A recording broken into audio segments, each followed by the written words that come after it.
Nakakaranas pa rin ang aftershocks ang ilang bayang nilindol sa Negros Oriental, kaya patuloy ang paglikas ng ilan nating mga kababayan doon dahil sa pangamba sa kanilang kaligtasan. May report si Jiggy Manikat.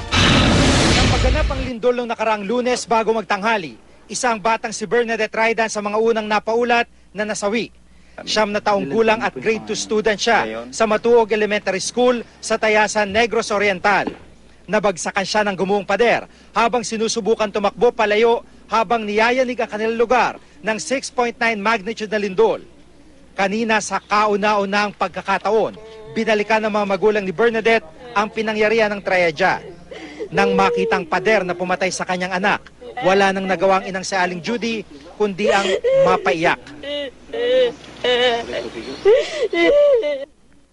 Bakas pa sa mga bato ang dugo ni Bernadette. Karamihan sa mga gusali sa eskwelahan, nagiba rin ng mga pader. Ayon kay Aling Judy, hindi niya malilimutan ng anak dahil sa pagiging malambing at mabait nito. Paglaki daw niya, gusto niyang maging doktor para makatulong daw po siya sa may mga sakit. Ano po pang mangyari dito? Wala naman po, wala namang maabot ng anak ko. Wala na.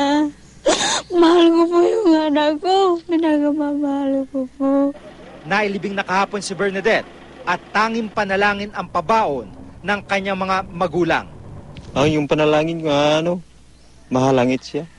Sa isang kanto sa bayan ng Ayungon, namataan namin ang kumpol ng mga taong ito.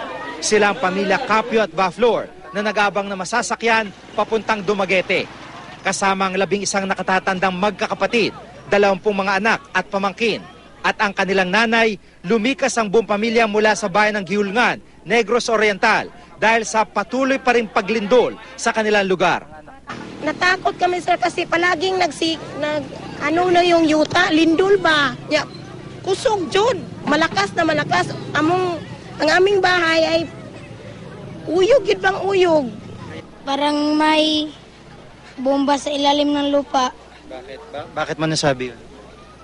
Dahil may putok, parang may putok sa ilalim. Isa sa mga kasama nilang lumikas ang kamag-anak ni si Jermeline, kasamang wala pang 1 buwang gulang na anak. Bagamat nakakaranas pa rin ng aftershocks ang Dumaguete, minabuti na muna nila lumikas doon kung saan sa tingin nila ay mas ligtas. Iniwan na nila kanilang mga lagang hayop habang ang mga bahay nila tuluyan na ring nawasak. Sa Ayungon, bakas na bakas ang tindi na lindol. Kabi-kabila mga nawasak na bahay at iba pang istruktura. Ito yung Ayungon Bridge dito sa bayan ng Ayungon, Negros Oriental. Kung makikita nyo itong tulay na ito, dahil po dun sa lakas ng paglindol ay lumubog ang bahaging ito ng lupa habang umangat naman yung bahaging ito ng tulay. Kaya maliban sa mga motorsiklo ay wala na po nakakadaan dito na kahit anong klaseng sasakyan. Pagpihit nyo naman rito, makikita nyo yung crack na idinulot ng malakas na pagyanig. At medyo mahaba din ang crack na ito sa lupa dahilan para tumagilid itong railing sa tabi ng highway. Pero dito sa bahaging ito naman ay nagkabitak-bitak yung riprap sa tabi ng daan. At makikita nyo, bitak-bitak, itong ang tubo ng tubig dito naputol na kaya wala na halos magamit pa o mapakinabangan sa mga ito. Kaya sa ngayon wala pong dumadaan na mga sasakyan maliban na lamang kundi mga motorsiklo. Sa isang bahagi ng bayan, pila mga tao sa pagkuha ng mga padalang pera ng mga nakabalita nilang kamag-anak. Abala rin ang mga tao sa pamamahagi ng bigas, mapadonasyon man o galing sa mga sarili nilang bulsa para sa kanilang kababayan. Jiggy Manika, GMA News.